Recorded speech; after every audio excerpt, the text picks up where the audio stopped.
नमस्कार, good evening. मैं चुनचुन कुमार, आप देख रहे हैं झारखंडी हिंदी न्यूज। चलिए जानते हैं दिन भर की सभी महत्वपूर्ण खबरों को। देवघर दौरे पर 15 दिसंबर को पहुंचेंगे सीएम हेमंत सोरेन। सीएम हेमंत सोरेन 15 दिसंबर को देवघर दौरे पर पहुंचेंगे। दूसरे दिन 16 दिसंबर को जनसभा को संबोधित करेंगे। मुख्यमंत्री के आगमन की तैयारी को लेकर जेएमएम मोहनपुर कमेटी की बैठक 4 दिसंबर को हुई। बैठक में सीएम के दौरे को सफल बनाने का निर्णय लिया गया। जनसभा में हजारों की संख्या में जेएमएम कार्यकर्ता जुटेंगे। बैठक में पार्टी के जिला अध्यक्ष संजय कुमार शर्मा, जिला उपाध्यक्ष सरोज सिंह, केंद्रीय कमेटी सदस्य सुरेश शाह समेत नौशाद आलम, सुनील कुमार मंडल, मोतीलाल हेम्ब्रम, नंद किशोर दास, श्रीकांत यादव, अजय यादव, अरुण यादव, रिजवान अंसारी समेत जेएमएम के दर्जनों कार्यकर्ता शामिल हुए।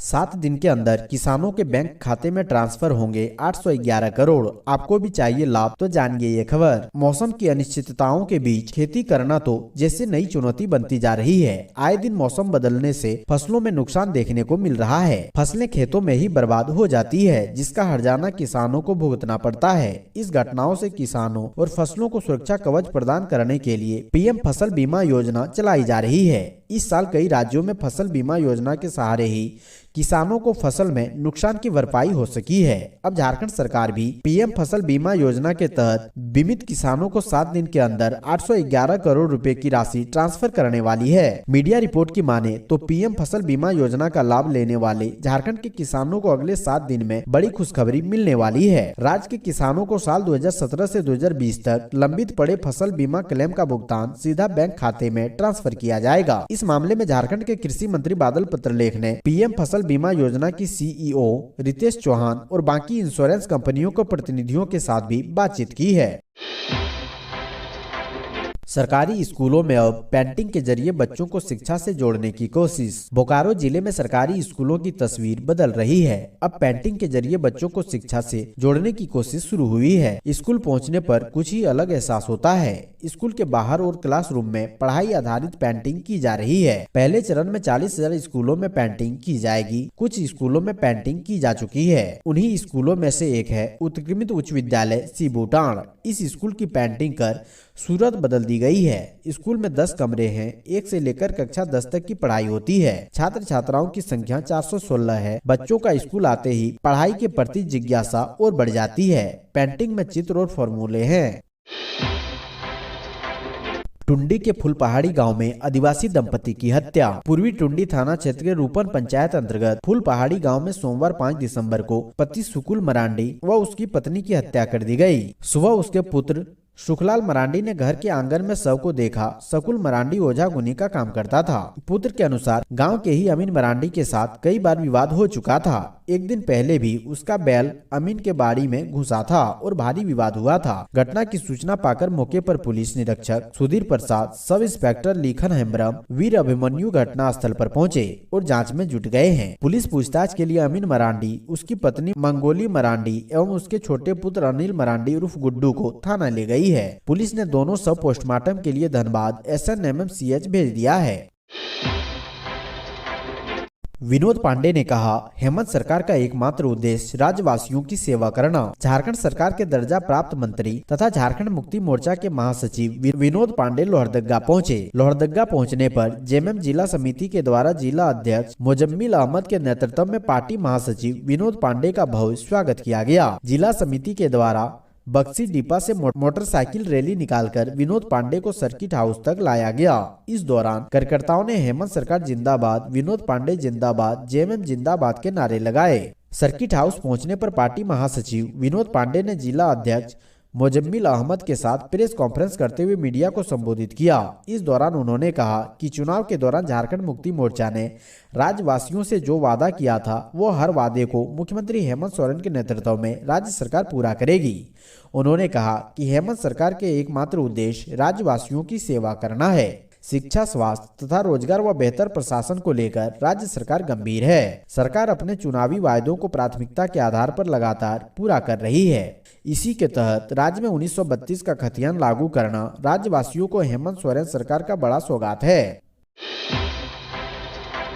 धनबाद में शिव मंदिर के प्रांगण में मिला नवजात शिशु का शव, इलाके में मचा हड़कंप। धनबाद जिले के धनबाद थाना क्षेत्र में धैया खटाल रोड संबा सदा शिव आश्रम शिव मंदिर में एक नवजात शिशु का शव मिलने से हड़कंप मच गया, जिसके बाद लोगों में तरह तरह की बातें भी शुरू हो गई। वहीं स्थानीय लोगों ने इस घटना की सूचना सदर थाना पुलिस को दिया, जहां मौके पर सदर थाना टीम पहुंचकर नवजात शिशु को अपने कब्जे में लेकर जांच में जुट गई। इस घटना के संबंध में मंदिर के पुजारी बसंत पांडे ने बताया कि सुबह सुबह मंदिर की गेट खोलकर मंदिर की साफ सफाई कर रहे थे। सोमवार के दिन होने की वजह से भगवान शिव जी पर धतूरा का फल चढ़ाने के लिए मंदिर के दाईं ओर देखा तो एक लाल कपड़े में एक शिशु का अंग दिख रहा था, जिसके बाद इसकी सूचना स्थानीय लोगों को दी, जिसके बाद यहाँ पर काफी संख्या में श्रद्धालु लोग एकत्रित हुए। बाद में लोगों ने पूरे मामले की जानकारी स्थानीय पुलिस को दी। इस उपरांत पुलिस ने जाकर जब लाल कपड़े को हटाया तो उस लाल कपड़े में एक मृत शिशु का शव बरामद हुआ।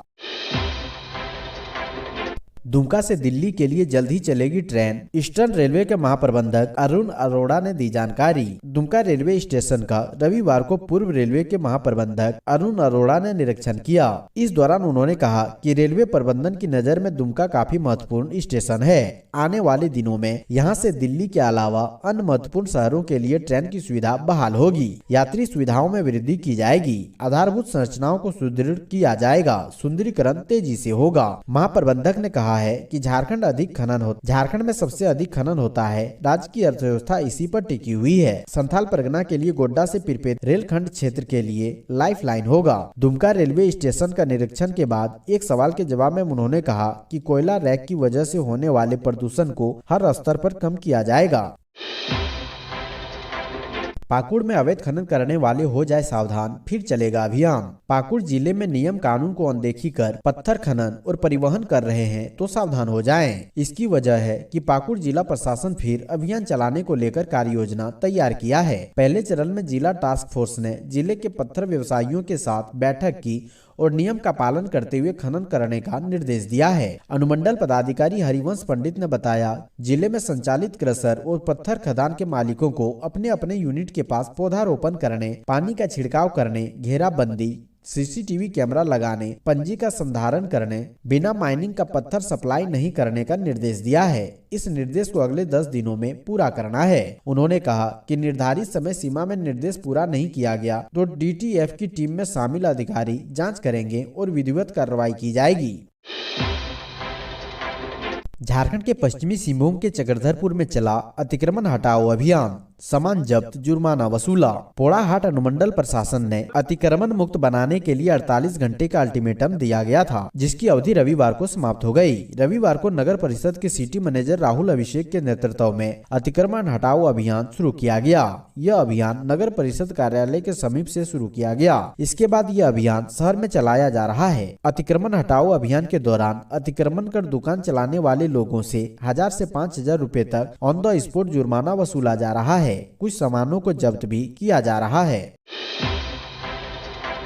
झारखंड के 12,000 स्कूलों में बेंच डेस्क का अभाव, जमीन पर बैठकर पढ़ते हैं विद्यार्थी। झारखंड के 12,000 सरकारी विद्यालयों में बेंच डेस्क की आवश्यकता है। इसमें से लगभग 1000 स्कूलों में बेंच डेस्क नहीं है। शेष विद्यालयों के पास जो बेंच डेस्क है वह पर्याप्त नहीं है। राज्य के प्राथमिक से लेकर हाई स्कूल तक में बेंच डेस्क की कमी है। विद्यार्थी जमीन पर बैठकर पढ़ाई करते हैं। बरसात में जब जमीन भी भीग जाती है तब नीचे बैठने में विद्यार्थियों को परेशानी होती है। प्राथमिक व मध्य विद्यालयों के पास इतनी राशि भी नहीं है कि वे अपने स्तर से बेंच डेस्क क्रय कर सके। बेंच डेस्क क्रय को लेकर विभाग के स्तर पर भी कोई स्पष्ट दिशा निर्देश नहीं है। ऑनलाइन हाजिरी नहीं बनाने वाले शिक्षकों के वेतन पर जनवरी से लगेगी रोक। झारखंड में अब ऑनलाइन उपस्थिति नहीं बनाने वाले शिक्षकों का वेतन रोका जाएगा। स्कूली शिक्षा व साक्षरता विभाग द्वारा इस संबंध में सभी जिलों को पत्र भेजा गया है। पत्र में कहा गया है कि सभी शिक्षकों को जनवरी से ई विद्या वाहिनी में दर्ज उपस्थिति के आधार पर वेतन दिया जाएगा। शिक्षक के जिस दिन की उपस्थिति ई विद्या वाहिनी में दर्ज नहीं होगी उस दिन उन्हें अनुपस्थित माना जाएगा। उस दिन के वेतन का भुगतान नहीं किया जाएगा। उल्लेखनीय है कि राज्य में लगभग 20,000 शिक्षक ई विद्या वाहिनी के माध्यम से उपस्थिति दर्ज नहीं करते हैं। बिना जानकारी के लंबी अवधि से गायब शिक्षकों के खिलाफ अनुशासनिक कार्रवाई की प्रक्रिया शुरू करने को कहा गया है। पाकुड़ में पकड़ा गया रामपुर हाट अग्निकांड का मास्टरमाइंड, 10 लोगों को जलाया था जिंदा। पश्चिम बंगाल के रामपुर हाट में अगजनी के मुख्य आरोपी को बंगाल सीबीआई की टीम ने पाकुड़ से गिरफ्तार किया है। बंगाल सीबीआई की टीम ने पाकुड़ के नरोत्तमपुर में छापा मारकर हिंसा के मुख्य आरोपी ललन शेख को गिरफ्तार कर अपने साथ ले गई। उल्लेखनीय है कि 22 मार्च को पश्चिम बंगाल के वीरभूम जिले के रामपुर हाट में टीएमसी नेता की हत्या के बाद उपद्रवियों ने कई घरों को बंद कर आग लगा दी थी, जिसमें लगभग 10 लोगों की जलकर मौत हो गई थी। इसी मामले में मुख्य आरोपी की गिरफ्तारी को लेकर सीबीआई की टीम ने छापेमारी की थी। छापेमारी के दौरान उस कांड के अभियुक्त ललन शेख को सीबीआई की टीम ने दबोच लिया।